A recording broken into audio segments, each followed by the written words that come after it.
రానున్న స్థానిక సంస్థల ఎన్నికల్లో గెలుపే లక్ష్యంగా పార్టీ శ్రేణులు పనిచేయాలని టీడీపీ నాయకుడు బీటెక్ రవి పిలుపునిచ్చారు. అధిష్టానం ప్రకటించిన 45 రోజుల కార్యక్రమాన్ని గ్రామ స్థాయిలో సమర్థవంతంగా అమలు చేయాలని సూచించారు. ప్రభుత్వం అమలు చేస్తున్న సంక్షేమ పథకాలను ప్రతి ఇంటికి తీసుకెళ్లి ప్రజల అభిప్రాయాలను సేకరించాలని తెలిపారు. BLAలు గుర్తించిన తప్పుడు ఓట్ల తొలగింపు, ఓటర్ల నమోదు ప్రక్రియపై ప్రత్యేక దృష్టి పెట్టాలని అన్నారు. పులివెందులలో రెవెన్యూ సమస్యల పరిష్కారానికి కలెక్టర్ ప్రత్యేక గ్రీవెన్స్ నిర్వహిస్తారని చెప్పారు. స్థానిక ఎన్నికల్లో పార్టీ విజయం సాధిస్తే కార్యకర్తలకు తగిన గుర్తింపు, అవకాశాలు కల్పిస్తామని హామీ ఇచ్చారు. ఆదేశం ప్రకారం బుధవారము చాలా ముఖ్యమైన నాయకులతో ప్రతి నెల కూడా మీటింగ్ పెట్టుకోండి. దానివల్ల కొంత ఏదన్నా కూడా వాళ్ళ మనసులో ఉండేటి కానీ, వాళ్ళ బాధలు కానీ, ఇంకోటి కానీ పార్టీ దృష్టికి తీసుకుపోయేటి కానీ కొన్ని అవి బయటకు వస్తాయి. మీరు క్రమం తప్పకుండా ప్రతి నెల ప్రతి బుధవారం ఈరోజు ఈ కార్యక్రమం పెట్టుకొని అందరినీ పిలిచి మీరు మాట్లాడాలనే ఉద్దేశంతో అందరినీ పిలవడం జరిగింది. అందరూ కూడా తక్కువ సమయంలో కూడా వచ్చినందుకు కొందరు సమస్యలు, కొందరుగా బాధలు పంచుకున్నారు. ఏదంటే మనము ఏదైనా ఒక అసంతృప్తి అనేది మనం మానవులం, సహజం, అందరికీ ఉంటుంది. కానీ దాన్ని ఒక్కో రకమైన అసంతృప్తిని ఒక్కో వేదిక మీద వెల్లడించాల్సిన అవసరం ఉంటుంది. ఇప్పుడు నువ్వు చెప్పే సమస్య 4 గోడల మధ్య నాకు చెప్పే సమస్య అది ఈడ చెప్పే సమస్య కాదు. మోహన్ అన్న, జగన్ అన్న చెప్పినట్టు ఇక్కడ మాట్లాడాల్సిన సమస్య. ప్రభాకర్ అన్న చెప్పింది సామకోటి గారికి, మీరు అబ్జర్వర్ కాబట్టి పులిందల్లో ఈ పరిస్థితి ఉంది, ఇది నువ్వు అధిష్టానానికి తెలియజేయని ఆయన చెప్పాల్సింది. అది ఇట్లా సమస్యలను, అసంతృప్తిని వెల్లడించాల్సిన సందర్భాలు ఒక్కో స్టేజ్ ఒక్కో రకంగా ఉంటుంది. అందరికీ బాధ ఉంటుంది. ఇంకొక విషయం, అసలు నాకు ఒక్కోసారి వాస్తవంగా కూడా మిమ్మల్ని చూస్తే ఒక రకంగా కూడా చాలా బాధగా కూడా ఉంటుంది. ఏంటంటే ఎప్పుడు పిలిచినా ఏమి చేసింది అంటే నేను అనుకోవడము 100% మీ తరపున నేను సాటిస్ఫాక్షన్గా లేను. మీరు నా సైడ్, నా మీద ఎట్లా తృప్తిగా ఉన్నారో అసంతృప్తిగా ఉన్నారో నేను అడగను. కానీ మీ పట్ల అయితే నేను అసంతృప్తిగానే ఉన్నా. ఏంటంటే ఎప్పుడు పిలిచినా ఏం జరిగినా దేనికైనా రెడీ అని. మన జెడ్పీటీసీ ఎలక్షన్స్ అప్పుడు మీ ఇంట్లో సొంతం వాళ్ళు నిలబడినా కూడా అంత కష్టపడరు, ఆ రకంగా వచ్చి పనిచేసినారు. ఇప్పుడు తర్వాత ఏ మీటింగ్ పెట్టినా, ఇంకోటి పెట్టినా కూడా ఆఫీస్ అంతా కలకల్లాడుతా ఆ రకంగా వస్తారు. ఒకసారి మిమ్మల్ని చూస్తే కూడా అసలు నాకు నిజంగా చాలా బాధ, ఎప్పుడో రుణపడి ఉన్నాను అనుకుంటా. కానీ మళ్ళీ ఒకసారి ఆలోచించి నేనేమన్నా తప్పు చేస్తానా అని ఆలోచించుకొని, నేనైతే తప్పు చేయడం లేదు కదా అని సరిదిద్దుకొని ఎప్పుడు మంచి టైం వస్తుంది కదా. ఏదై ఒకసారి మీకు కూడా నా వల్ల చిన్న ఏది ఊళ్ళో పోస్ట్ ఉంటే ఇద్దరు వచ్చి అడిగింటారు, దానికి తప్పదు, నేను ఒకరికే వేయాలా. అప్పుడు ఇంకొకరు బాధపడిండొచ్చు, వాళ్ళకి సర్ది చెప్పి. ఇప్పుడు ఉదాహరణకు మా అమరుకు మేము ఆ తర్వాత కేవలం లింగాలలో జరిగినప్పుడు బూత్లో ఈడ్చి అతన్ని అవమానం చేసినా కూడా మళ్ళీ గంట తర్వాత నేను పోతే నా వెనకెప్పుడు వచ్చి మళ్ళీ 5 వరకు బూత్లో కూర్చున్నాడు. అంటే ఒక్కడే. అలాంటి వాళ్ళకు ఆ తర్వాత మళ్ళీ బీసీ వర్గానికి సంబంధించిన క్యాండిడేట్ కాబట్టి అలాంటి అతనికి మార్కెట్ కమిటీ ఇవ్వాలని ఆ క్రమంలో మా బ్రహ్మయ్యన్న కానీ, ఆ తర్వాత మా యాదవ్, మా ఓలెడ్ యాదవ్ కూడా అడిగినారు. నాకు అది అడిగినది గుర్తుంటుంది. ఇది అమరుకి ఇచ్చా, వీళ్ళిద్దరికి ఏదో ఒకటి చేయాలనేది. ఒకటి నేను ముగ్గురికి గీలేను కదా. అట్లా ఏదన్నా నా వల్ల మీకు ఇబ్బంది జరిగింటుంది. కానీ స్వతహాగా ఇప్పుడు సింగిల్ విండో తర్వాత క్యాండిడేట్ అని కూడా మనం వేసుకున్నాం అందరినీ. ఎక్కడన్నా డబ్బు ట్రాన్సాక్షన్ కానీ అనర్హునికి ఏమైనా ఇచ్చినామని చెప్పండి. రాజారెడ్డి కేసులో ఏ కర్మాద లేకుండా పోయిన ఏలుపుల సుధాకర్కు సింగిల్ విండో ఇచ్చినామా లేదా మనం. అట్లా ఏరి కోరి ఇప్పుడు లింగాల్లో ఇప్పుడు నవీన్ వాళ్ళ పెద్దనాయన సింగిల్ విండో ప్రెసిడెంట్ కాబట్టి మర్డర్ అయినాడు. కాబట్టి వాళ్ళ ఆ వంశానికి సంబంధించినట్టుగా ఆ తర్వాత ఆయనకు మన విశ్వనాథ తమ్మునికి ఇట్లా ఎక్కడన్నా చూసుకోండి. మనకు వాళ్ళ దగ్గరికి పోతారు, వీళ్ళ దగ్గర పోతారనేం కాదు. అసలు నారేపల్లి అవనాడన్నకు చైర్మన్ ఇచ్చాం కదా. మనకు తెలుగుదేశం పార్టీకి నిజంగా ఎవరు కష్టపడి చేస్తారు ఏమనే దాని మీద ఆ రకంగా మాట్లాడి చేస్తున్నాం తప్ప. అయితే ఫస్ట్ ఈ ప్రోగ్రాం గురించి 2 నిమిషాలు మాట్లాడి మళ్ళీ చెప్తాం. ఇప్పుడు ఏదైనా కానీ మనకు ఒక ప్రోగ్రాం ఇస్తారు. కానీ ఈ ప్రోగ్రాం వలన లాభ నష్టాలు కానీ పార్టీకి మేలు జరుగుతుంది అనేది ఈ పులివెందుల నియోజకవర్గంలో గ్రామస్థాయి లీడర్లుగా మీకు కొంత అవగాహన ఉంటుంది, నాకు కొంత అవగాహన ఉంటుంది. కానీ పార్టీ వాళ్ళు ఏం చెప్తున్నారంటే, మేము ఇచ్చిన ప్రోగ్రాం మీరు ఫాలో అయ్యి చేయండి, మీ సొంత అజెండా సొంత ప్రోగ్రాం అంటే మళ్ళీ చేసుకోండి, మాకు వచ్చిన అభ్యంతరం ఏం లేదు. పులిందల్లో ఇట్లాంటి వర్కౌట్ కాదని నేను అన్నాను అనుకోండి, మేము ఇచ్చిన ప్రోగ్రాం నువ్వు అందరితో చెప్పి ఇది అయిపోయిన తర్వాత మీ సొంత ఆలోచన పులిందులకు మీరు ఏ రకంగా రాజకీయం చేస్తే మీకు లబ్ధి జరుగుతుందో ఆ రకంగా తర్వాత అయినా చేసుకోండి, ఈ ప్రోగ్రాం మనకు చేయండి అంటారు. మనం ఏదన్నా కానీ గతంలో ప్రోగ్రాం ఆ ఓటీపీలు కొట్టేది ఇవన్నీ మన నాయకులకు కానీ అంత ఓపిక అన్ని రోజులు. ఇప్పుడు వాళ్ళు ఏం చెప్తారు, ఒక గ్రామంలో తిరగమంటారు, తిరిగేది ఎట్లా 30 ఇళ్ళు ఒక రోజు తిరగాల అంటారు. ఇప్పుడు రమణాడు అన్న వాళ్ళ ఊరు అయితే 30 ఇళ్ళు అంటే ఒక 20 రోజులు, 600 ఇళ్ళు ఉంటాయి, ఒక 20 రోజులు పడుతుంది. అంటే 20 రోజులు ఆయన కానీ వాళ్ళ లీడర్లు కానీ డ్యూటీ చేయాలి. మన ఇక్కడ సాంప్రదాయము మన మనస్తత్వం ఏంది, 2 రోజులు 3 రోజులు రాజకీయం చేస్తాం. వాళ్ళు చేసే పని 20 రోజుల పని మనం 3 రోజుల్లోనే చేస్తాం. కానీ వాళ్ళు అట్లా కాదు, మీరు కూర్చోండి. ఎగ్జాంపుల్, ఈరోజు తల్లికి వందనం అందరికీ పడింది. ఊర్లో పోయినప్పుడు 2 పిల్లలు ఉండే వాళ్ళకు కూడా తల్లికి వందనం పడిందా లేదా, ఆ పెన్షన్ వచ్చా అంటే మీకు 3000 నుంచి 4000 నుంచి పెంచినారా లేదా అని ఒక 2 నిమిషాలు కూర్చొని మాట్లాడి వాళ్ళతో ఇంటరాక్ట్ అయ్యి ఆ ఫోటోలు పెట్టండి అనేది వాళ్ళ ప్రోగ్రాం. అంటే ఎవరికి నమస్కారం పెట్టుకుంటా డోర్ టు డోర్ పోయేది కాదు. ఈ రకంగా ఇంటరాక్ట్ అయ్యి రోజేపు ఇంట్లో కూర్చుంటే, ఇప్పుడు మనం ఇక్కడంతా గ్యాదర్ అయితే మీరు సమస్యలు చెప్పినట్టు ఆ ఇంట్లో వాళ్ళు కానీ ఏదన్నా మాకు అదో ఏదో సమస్య చెప్తే మీ దృష్టికి వస్తే దాన్ని మీరు ఏదన్నా తీర్చగలిగితే అది పద్ధతి బాగుంటుందనే ఉద్దేశంతో ఈ ప్రోగ్రాం పెట్టారు. కాబట్టి 27వ తేదీ నుంచి మీరు 10 రోజులు కష్టపడితే అంతా కూడా సరిపోతుంది. ఇది 45 డేస్ ప్రోగ్రామ్, 45 డేస్ ప్రోగ్రామ్ ఉంది. కాబట్టి నేను కూడా 7 మండలాలు ఉన్నాయి, మండలానికి 2 రోజులు పెట్టుకున్నా, 14 రోజులు. పులిందుల మున్సిపాలిటీ తొందరలో ఎలక్షన్ ఉంది కాబట్టి మున్సిపాలిటీలో మేము 20 రోజులు పెట్టుకున్నాం. 33 వార్డులు ఉన్నాయి మన దగ్గర. 33 నుంచి 40 అయినాయి వార్డులు. అవి అది కంప్లీట్ అయిందా బహుశా 40 అయినాయి, 40 వార్డులు అయినాయి. కాబట్టి తర్వాత రోజుకు 2 వార్డుల చొప్పున ఇక్కడ 20 రోజులు ప్రోగ్రామ్ కన్నా పెట్టుకుంటే ఈ 40 వార్డులు అయిపోతాయి. మండలానికి 2 రోజులు పెట్టుకుంటే అది 20 ప్రధానం 34 రోజులు, అంటే 45 రోజులు కానీ 34 రోజులు తిరిగేట్టుగా మనం పెట్టుకున్నాం. వాళ్ళు 30 రోజులే తిరగమన్నారు, 4-5 రోజులు అటు ఇటు. ఆ రకంగా ఈ ప్రోగ్రాం అంతా కూడా మనం తప్పకుండా చేసి వాళ్ళు ఏదైతే కండిషన్ ప్రకారం చేయమన్నారో ఆ ప్రకారంగా చేసి వదిలేస్తాం. ఎందుకంటే మన మీద నింద రాకుండా, ఈరోజు మన వాళ్ళు కొందరు మనం అది చేయలేదు ఇది చేయలేదు అని మాట్లాడినారు. ఇవన్నీ మాట్లాడినప్పుడు మీరు ఇది చేయలేదు కదా అంటారు. కాబట్టి ఆ పరిస్థితి రాకుండా మన పని మనం చేసి ఆ తర్వాత మనం అడగాల్సింది అది ఏ స్టైల్లో అడగాల, ఏం అడగాలనేది మళ్ళీ మాట్లాడదాం. కాబట్టి ఈ ప్రోగ్రాం అనేది అందరికీ ఏం లేదు, తల్లికి వందనం వచ్చిందా, పెన్షన్ వచ్చిందా, 60 ఏళ్ళ నుండి పెన్షన్ రాలేదా, ఇట్లాంటి వాటిని అడుగుతా పోయేదే. 27వ తేదీ కన్నా ముందే ఆ తర్వాత చనిపోయిన పెన్షన్స్ ట్రాన్స్ఫర్, అంటే భర్తకు వస్తాండి భార్యకు కానీ, భార్య చనిపోతే అది భర్తకు కానీ, అలాంటివి కొత్త పెన్షన్లు. తర్వాత ఇందాక జగనన్న వాళ్ళు చెప్పినట్లు హౌసింగు, దీని మీద ఖచ్చితంగా క్లారిటీ ఇస్తాము 27వ తేదీ మీరు పల్లెలకు పోయే లోపలని మనకు లోకేష్ బాబు గారు మాట ఇవ్వడం జరిగింది. కాబట్టి మనకు వాళ్ళు ఏ రకంగా మనకు చెప్పమని ప్రజలకు చెప్తారో ఆ రకంగానే మనం చెప్పి 2 రోజులు అవుతుంది. ఆ తర్వాత ఏంటనేది ముఖ్యంగా పెన్షన్లు పోతానే మీరు ఇట్లా పల్లెలకు వచ్చారని మీరు తిరుగుతారంటానే మిమ్మల్ని చుట్టుకునేదంతా పెన్షన్, మహా అంటే ఇండ్లు, ఈ 2 మెయిన్. ఆ తర్వాత వచ్చేసి ఇంకో ప్రోగ్రామ్ ఏంటంటే సర్ ప్రోగ్రామ్. మీరందరూ చెప్పినాము, క్లాసులు పెట్టి మన ఎవరైతే బిఎల్ఏలు ఉన్నారో వాళ్ళంతా కూడా చాలా అద్భుతంగా బ్రహ్మాండంగా పనిచేసినారు.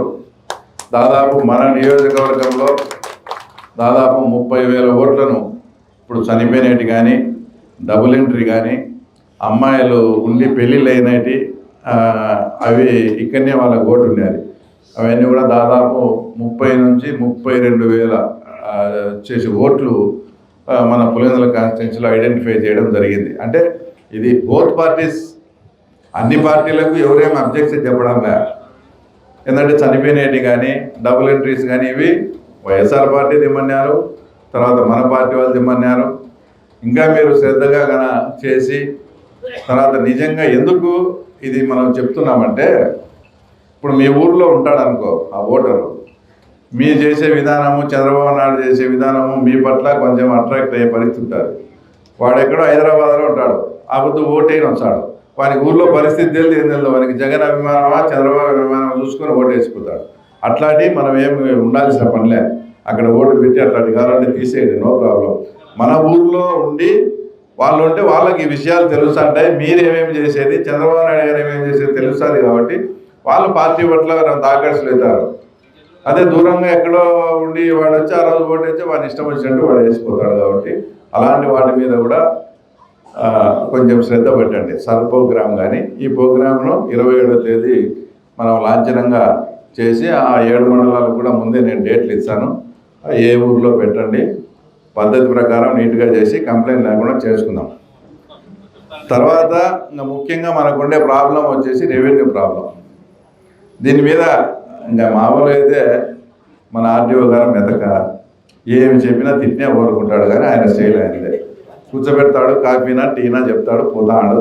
పని చేయడంలో పాడు చేయడం అంటే అనగాని ప్రసాద్తో కూడా చెప్పిన ఈ విషయం, వాళ్ళు కూడా చూస్తూ ఉన్నారు. ఏంటంటే మరి ఏదో ఇప్పుడు కదా ఆ మున్సిపాలిటీకి వచ్చినట్టు గ్రేడ్ 1 సూపర్ ఆఫీసర్ వచ్చే వాళ్ళు కొత్తలో మనకు పనికి ఇబ్బంది పడతామేమో, మళ్ళీ మీరు ఇబ్బంది పడతారు, ఎట్లో ఇతనితోనే పని చేయించుకుందాంలే అని ఆడికి తిట్టి ఒక రకంగా ఎట్లంటే అట్లా మాట్లాడి కూడా కొన్ని పనులు చేయించుకుందాం.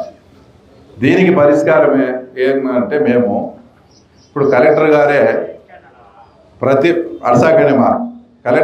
ప్రతి వారము ఒక కాన్స్టిట్యున్సీ 4 వారాలు అట్లా ఎన్నుకొని ఆయనే పులివెందులకు వచ్చి 4 వారాలు అంటే ప్రతి సోమవారము మంగళవారము వస్తాను, వచ్చి 4 వారాలు కంటిన్యూస్గా ఈయన గ్రీవెన్స్ పెట్టి దాంట్లో అప్పటికప్పుడే క్లియర్ చేసి ఆ రకంగా ప్రోగ్రాం పెట్టుకున్నాడు. అది ఫస్ట్ బద్వేలు అయిపోయింది. ఇప్పుడు 4 వారాలు తర్వాత కడప ఉంది. మేము కలెక్టర్ గారిని ఆ తర్వాత మాధవికను రిక్వెస్ట్ చేసుకొని, కడప ఈ ప్రాంతాల్లో కొంచెం రెవెన్యూ ప్రాబ్లమ్స్ అర్బన్ కాబట్టి తక్కువగా ఉంటాయి, మీకు ఏదైతే కడప కాన్స్టిట్యున్సీ ఉండే టైము మా పులివెందులకు ఇవ్వండి, ఆ లోపల స్థానిక సంస్థల ఎలక్షన్స్ వచ్చే లోపల కనీసం ఒక 30 to 40% అన్న మా రెవెన్యూ ప్రాబ్లమ్స్ కలెక్టర్ ఇచ్చి కూర్చుంటే ఖచ్చితంగా క్లియర్ అవుతాయంటే మంచి హృదయంతో వాసన కానీ వాళ్ళిద్దరు ఒప్పుకోవడం జరిగింది. బద్వేల్ అయిన తర్వాత మన పులివెందులోనే కంటిన్యూస్గా 1 వీక్ కంటిన్యూస్గా 4 వీక్స్ కలెక్టర్ గారే వస్తారు, ఆర్డీఓలు అందరూ వస్తారు, మేము ఈ గ్రీవెన్స్ అన్ని ఇవ్వడము అప్పుడే క్లియర్ అవుతాయి, 10 రోజుల్లో అవుతాయి, కావని చెప్తారు. కాబట్టి రెవెన్యూ ప్రాబ్లమ్స్ ఏమన్నా ఉండేవి అన్నీ కూడా ఈ మార్గంలో ఒక 30-40%, ఎందుకంటే ఎక్కువ ఈ చక్రాయపేట ఏరియాలో నాకు చాలా హెవీగా రెవెన్యూ ప్రాబ్లమ్స్ అవి.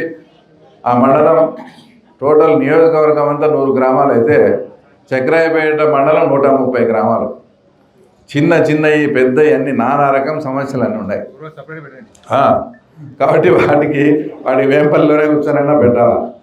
రెవెన్యూ ప్రాబ్లమ్స్ అన్నీ కలెక్టర్ గారి దగ్గర, ఆ తర్వాత ఈ మంత్ నుంచి బద్వేలు ఒక వారం ముందో అయిపోయిందో ఇవన్నీ కూర్చోబెట్టి ఆ తర్వాత క్లియర్ చేసే మార్గం తప్పకుండా వచ్చేసి ఆ చర్యలు కూడా మనం తప్పకుండా తీసుకుంటాం.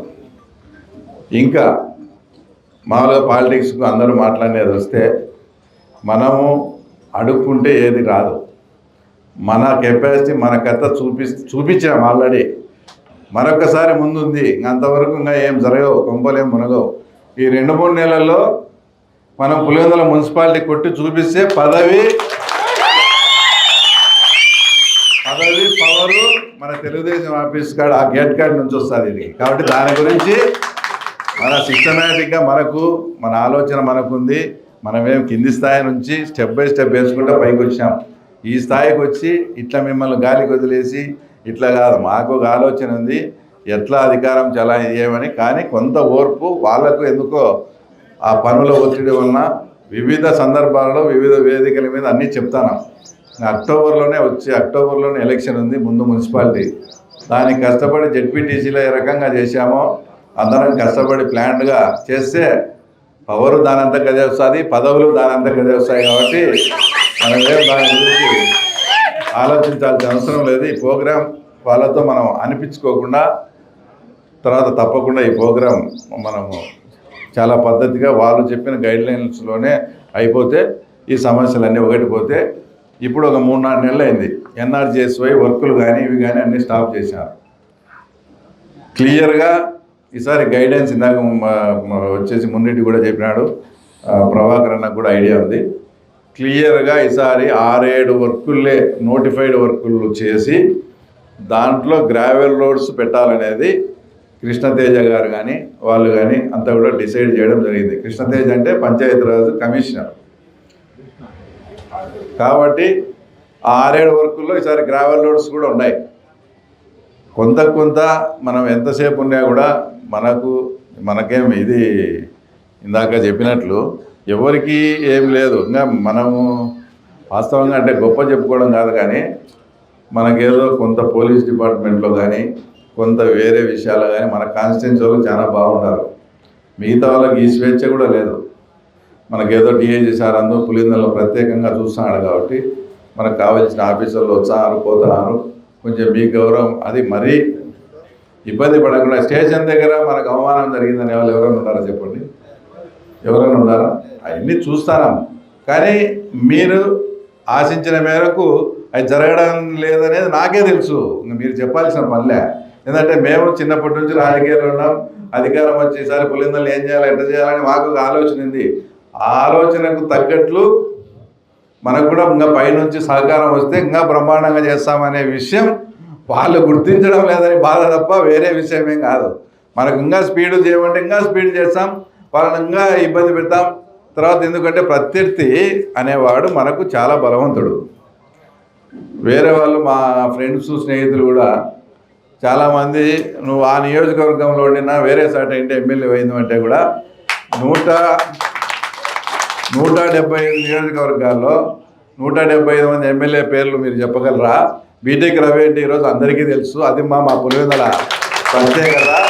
వచ్చినా గెలిచినా పులివెందులలోనే ఎమ్మెల్యే అవుతా తప్ప వేరే చోటికి పోయే పరిస్థితి లేదని కూడా నేను చెప్పడం జరిగింది. కాబట్టి ఉంది అసంతృప్తి కేడర్లో. చంద్రబాబు నాయుడు గారు కూడా 40 ఏళ్ళ అనుభవం. ఆయన పద్ధతిగా ఒకటోటి చేసుకుంటా ఈ స్థానిక సంస్థలు వస్తాయి, ఎన్నో వస్తున్నాయి. కాబట్టి నిన్న లోకేష్ గారు వచ్చినప్పుడు కూడా మనం ఎయిర్పోర్ట్లో కనిపించినప్పుడు పొలిటికల్ మ్యాటర్ మాట్లాడాలా నీతో అని కూడా అన్నాడు. వాళ్ళు ఆలోచిస్తారు, చేస్తారులే. ఏంటంటే మనం ఏంటంటే ఇంకా స్పీడ్గా టకటక అన్నీ అయిపోయి ఈ పాటికే ఏం లేకుండా తాడిపత్రిన మాదిరి సెట్టింగ్ కావాలనేది మీది. కానీ అవుతుంది, తప్పదు. కొంత టైం ఇస్తే అన్నీ చేస్తాము. కాబట్టి ఉండండి, ఈ ప్రోగ్రాం బాగా చేయండి. మీరు పల్లెల పోయేలోపు 100% పెన్షన్స్ మీద హౌసింగ్ మీద క్లారిటీ ఇచ్చినా కానీ మిమ్మల్ని పంపిస్తాం. ఈ కార్యక్రమానికి వచ్చినటువంటి అందరికీ ముఖ్యంగా మీరు అందరికీ కూడా ఏదో భోజనం కూడా తర్వాత ఏర్పాటు వచ్చి చేయడం జరిగింది. అందరూ భోంచేసిపోవాలని కూడా కోరుకుంటూ, ఏదేమైనప్పటికీ ఇందాక మళ్ళొక్కసారి మనం చెప్తాం, ఏది కూడా మనం ఆశించి ఆ ఎంపలాడితే రాదు. మన సత్తా చాడితే వాటంతా గవే వస్తాయి. ఇప్పుడు ఎటు 2 ఏళ్ళు అయింది, ఇంకంతా కూడా 5-6 నెలలే ఉండేది. నేను ఇన్ఛార్జిగా ఉన్నందుకు తర్వాత మీరైతే అందరూ తెలుగుదేశం పార్టీకి ఓట్లు వేసే కదా, నాకు 55,000 ఓట్లు వచ్చినాయి. ఈ 5 ఏళ్ళు మంది మనకు అసంతృప్తి ఉన్నాయా, కొద్దిసార్లు ఉన్నాయి. ఈ 5 ఏళ్ళు మనకు అనుభవించేదానికి మనకు రైట్ ఉంది, హక్కు ఉంది. దాన్ని మనం ఎందుకు ఇది చిన్న వాటి గురించి ఆలోచించకుండా మన హక్కు ఇది. 5 ఏళ్ళు మనం ఎంజాయ్ చేయాల్సిందే. ఎందుకంటే మనం కష్టపడినాం, మన గవర్నమెంట్ వచ్చింది. కాబట్టి నేను ఇన్ఛార్జిగా ఉన్నప్పుడు మీరు ఇంత కష్టపడిన దానికి మిమ్మల్ని సర్పంచులు, మిమ్మల్ని కౌన్సిలర్లను, ఎంపీటీసీలు, జెడ్పీటీసీలను సాధ్యమైన కాడికి మెజార్టీ స్థానాలు మిమ్మల్ని చేసుకోవాల్సిన బాధ్యత కూడా నా మీద ఉంది. అవన్నీ సక్సెస్ అయ్యి నేను అనుకునేట్టు సర్పంచులు అన్నీ చేసినాక తర్వాత మీ ఇష్టం మిమ్మల్ని అడగడం. Thank you.